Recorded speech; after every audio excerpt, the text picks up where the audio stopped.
आखिर ताले के नीचे इस छोटे से होल का रियल पर्पस क्या है और क्या आप इस नॉर्मल पेन कैप को मोबाइल स्टैंड की तरह यूज कर सकते हैं? कैसे आपका थूक एक फेविक्विक जैसे स्ट्रॉन्ग ग्लू से भी ज्यादा ताकतवर है? और अगर एक व्हाट्सएप मैसेज हमारे अर्थ से मार्स प्लैनेट तक भेजा जाए तो वो मार्स तक कितनी देर में पहुंचेगा? ये आंसर बहुत इंटरेस्टिंग है, तो बने वीडियो के एंड तक। और अभी तक चैनल को सब्सक्राइब नहीं किया तो सब्सक्राइब करके बेल आइकन जरूर दबा देना। नंबर 15, अगर कभी आपकी उंगलियों पर सुपर ग्लू लग जाए तो इसे सलाइवा से साफ करने की गलती कभी मत करना, क्योंकि सलाइवा इसे निकालने के बजाय इसे और हार्ड कर सकता है। सुपर ग्लू में साइनोक्लेरेट होता है जो मॉइस्चर के कांटेक्ट में आते ही बहुत जल्दी हार्ड होने लगता है। हमारी स्किन और सलाइवा दोनों में मॉइस्चर होता है, इसलिए ग्लू फिंगर्स, लिप्स या टंग पर ऑलमोस्ट इंस्टेंटली चिपक सकता है। मतलब सुपर ग्लू को हार्ड होने के लिए हवा नहीं बल्कि थोड़ी सी नमी होनी चाहिए। नंबर 14, मॉस्किटो साइज में छोटा होता है लेकिन डेथ्स के मामले में ये दुनिया के सबसे डेंजरस एनिमल्स में काउंट होता है। ये खुद अपने बाइट से नॉर्मली नहीं मारता बल्कि मलेरिया, डेंगू, येलो फीवर और चिकनगुनिया जैसे डिसीज स्प्रेड करता है, और इसी वजह से हर साल लाखों लोग मस्किटो बोन डिसीजेस की वजह से मर जाते हैं। मूवीज ने हमें शार्क से डरा दिया लेकिन रियल डेंजर तो अक्सर रात को कान के पास ई करके घूम रहा होता है। नंबर 13, काउस हमें दिखने में नॉर्मल लगती है लेकिन इनके अंदर एक ऐसा फीचर है जो आजकल मॉडर्न कार्स में 360 डिग्री कैमरा से आता है। आपने नोटिस किया होगा कि काउस की आंखें हेड के साइड में होती है और इसी वजह से वो अपने आसपास के काफी वाइड व्यू देख सकती हैं। एक तरीके से उनका विजन ह्यूमन से काफी ज्यादा पैनोरामिक होता है। ये उनके सर्वाइवल के लिए यूजफुल है क्योंकि ग्रास खाते हुए वो साइड या पीछे से आने वाले प्रेडेटर्स को डिटेक्ट कर सकते हैं। हाँ, बिल्कुल पीछे से एक ब्लाइंड स्पॉट होता है, इसलिए काऊ के पीछे जाओगे तो वो डेंजर सोचकर लात भी मार सकती है। नंबर 12, क्या आपको पता है वॉमिटिंग से पहले आपकी बॉडी आपको साइन देती है। जैसे वॉमिटिंग से पहले कभी कभी माउथ में अचानक से ज्यादा सलाइवा और सार टेस्ट आने लगता है जिसे वाटर ब्रैश कहते हैं। ये तब होता है जब स्टमक एसिड ऊपर फूड पाइप की तरफ आता है और बॉडी उस एसिड को न्यूट्रलाइज करने के लिए एक्स्ट्रा सलाइवा प्रोड्यूस करती है। इसी वजह से माउथ में वाटर या सार टेस्ट फील होता है और कई बार ये बॉडी का वॉमिटिंग से पहले का एक वार्निंग साइन भी होता है। नंबर 11, क्या आपको पता है बारिश के बाद जो गीली मिट्टी की स्मेल आती है ना, वो आखिर आती है कहाँ से? देखो, जब बारिश की बूंदें ड्राई सॉइल पर गिरती है तो मिट्टी में मौजूद बैक्टीरिया से बना एक कंपाउंड हवा में रिलीज होता है जिसका नाम ज्यूस्मिन होता है। इसी स्मेल को साइंटिफिकली पेट्रिकॉर कहा जाता है। और इंटरेस्टिंग बात यह है कि हमारी नाक इस स्मेल के लिए इतनी सेंसिटिव है कि बहुत छोटी क्वांटिटी में भी हम इसे डिटेक्ट कर लेते हैं। नंबर 10, रिसर्च में देखा गया है कि हेल्दी और लीन बॉडी वेट मेंटेन करने वाले डॉग्स ओवरवेट डॉग्स के कंपैरिजन में ज्यादा जीते हैं। कुछ ब्रीड्स में ये डिफरेंस 2 साल तक भी गया है। एक्स्ट्रा वेट डॉग के जॉइंट्स, हार्ट्स और बॉडी पर बहुत प्रेशर डालता है। नंबर 9, फ्लामिंगोस को देखकर ऐसा लगता है कि ये पैदा ही पिंक होते होंगे और इनके कर्व्ड बीक्स पैदा होने के टाइम ही ऐसे कर्व होते होंगे, लेकिन ऐसा नहीं। जब फ्लामिंगोस पैदा होता है तो वो ग्रे या व्हाइट कलर के होते हैं और उनकी बीक भी इनिशियली स्ट्रेट होती है। जैसे जैसे वो ग्रो होते हैं उनकी बीक डाउनवर्ड कर्व होने लगती है जिससे वो पानी में फूड फिल्टर कर पाते हैं। और पिंक कलर भी बर्थ से नहीं होता बल्कि उनकी डाइट से धीरे धीरे ये आता है। नंबर 8, आप जिन भी इंसान से अपनी लाइफ में मिलते हो वो कुछ न कुछ ऐसा जानता है जो आप नहीं जानते। मतलब चाहे सामने वाला इंसान छोटा हो, बड़ा हो, पढ़ा लिखा हो या नॉर्मल काम करने वाला हो, उसके एक्सपीरियंस में कुछ न कुछ यूनिक होता ही है।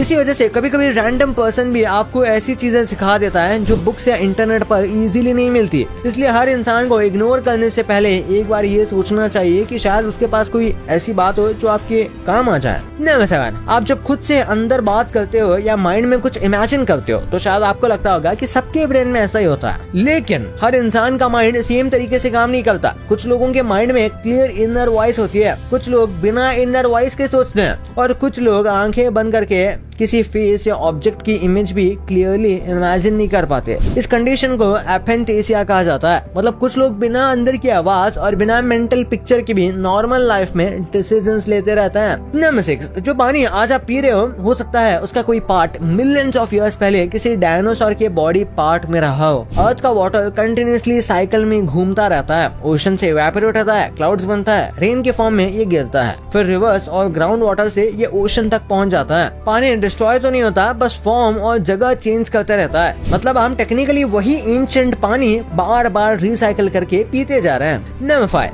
अमेज़न रिवर दुनिया की सबसे पावरफुल रिवर्स में से एक है और ये 6000 किलोमीटर से भी ज्यादा लंबी है, लेकिन इसके मेन चैनल पर एक भी ब्रिज नहीं है। रीजन ये नहीं है कि ब्रिज बनाना इम्पॉसिबल है, बल्कि अमेज़न का बहुत बड़ा पार्ट डेंस रेन फॉरेस्ट और स्पार्सली पॉपुलेटेड एरिया से गुजरता है। वहाँ रोड्स कम है और बोट्स ज्यादा प्रैक्टिकल है। रेनी सीजन में रिवर इतनी वाइड हो जाती है कि ब्रिज बनाना और भी कॉम्प्लिकेट हो जाता है। नंबर 4, आपने कभी सोचा है कि यहाँ हम किसी को मैसेज करें तो वो कुछ सेकंड्स में दुनिया के किसी भी कोने में मैसेज पहुँच जाएगा, लेकिन अगर वही मैसेज अर्थ से मार्स पर भेजना हो तो गेम चेंज हो जाता है। अगर मार्स पर कोई एस्ट्रोनॉट हो और अर्थ से आप उसे हेलो बोलो तो आंसर इंस्टेंटली नहीं आएगा। रेडियो सिग्नल्स लाइट की स्पीड से ट्रैवल करते हैं, बट अर्थ और मार्स के डिस्टेंस कॉन्स्टेंटली चेंज होती रहती है। कभी मैसेज को कुछ मिनट्स लगते हैं और कभी 20 मिनट से भी ज्यादा, और अगर फिर से वहाँ से भी रिप्लाई आना है तो उतना ही टाइम लगेगा। न मतलब आज हम मूवीज सेकंड्स में स्ट्रीमिंग पर देख लेते हैं, लेकिन एक टाइम पर डीवीडी भी रेवोल्यूशनरी टेक्नोलॉजी थी। ट्विस्टर ये जो मूवी है ये कमर्शियली डीवीडी पर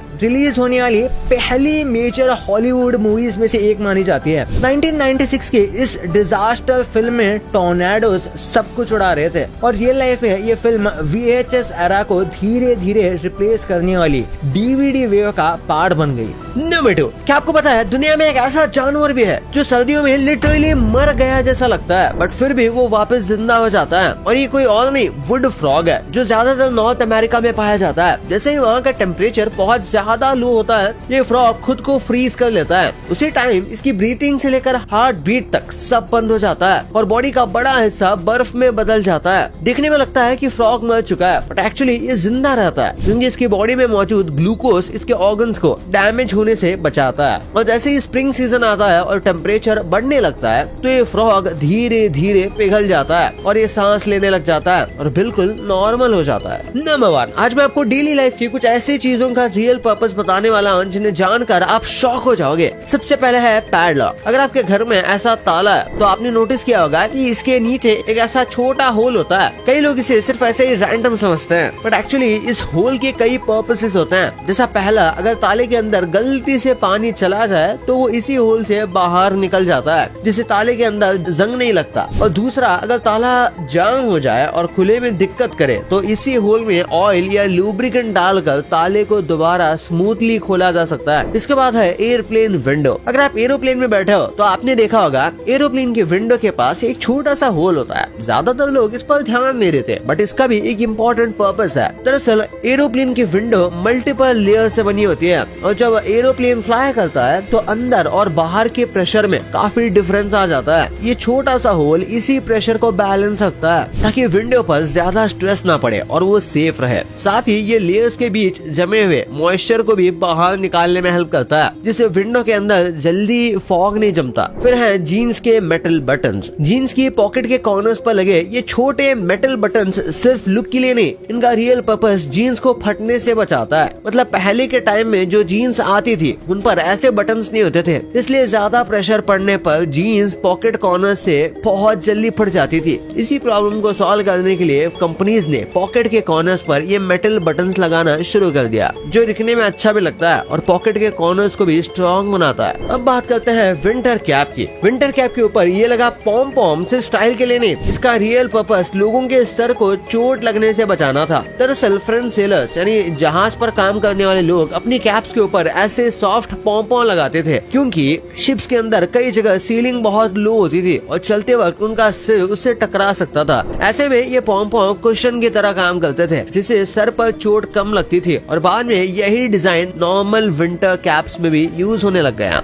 अब लास्ट में है पेन कैप। वैसे तो पेन कैप का मेन काम तो पेन को बंद रखने का होता है, पर इसका एक हिडन यूज भी है। आप इसे मोबाइल स्टैंड की तरह यूज कर सकते हो। इसके लिए सबसे पहले कैप को फोन की थिकनेस के हिसाब से थोड़ा बाहर मोड़ना होगा, फिर फोन को कैप और क्लिप के बीच फंसाकर टेबल पर रख दो। कैप नीचे से सपोर्ट देगा और फोन सीधा खड़ा हो जाएगा।